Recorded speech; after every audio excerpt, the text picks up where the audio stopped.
நம்பிக்கையோடு தேவ சமூகத்தில் வந்து அழுகிற அன்பு தாயே, அன்பு தகப்பனே, உன் சத்தத்துக்கு உன் பிள்ளை வாழ்க்கையில ஒரு வழி பிறக்காமல் போகுமோ? அப்போ என்ன பெருமூச்சு விட்டு அழ வைக்கிறதும் எதற்காக?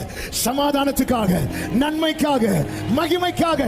இந்த கண்ணீரின் பள்ளத்தாக்கில் என்னை நடக்க வைப்பதும் சமாதானத்துக்காக, நன்மைக்காக. எந்த காரியத்தை நிமித்தம் ஒரு பெருமூச்சு?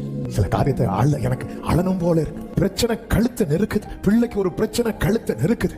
நான் நினைச்சது மாதிரி இல்ல, யாரோ என்னை கட்டி கொண்டு போறது போல இருக்கு. ஒரு நேரம் பார்த்தா ஒரு உயர்ந்த ஸ்தானத்தில் இருக்கிறது போல இருக்கு, இன்னொரு நேரம் பார்த்தா பள்ளத்தாக்கில் இருக்கிறது போல இருக்கிறது. என் வாழ்க்கையில ஏன் ஆண்டவரை இப்படி காற்றடிக்குது?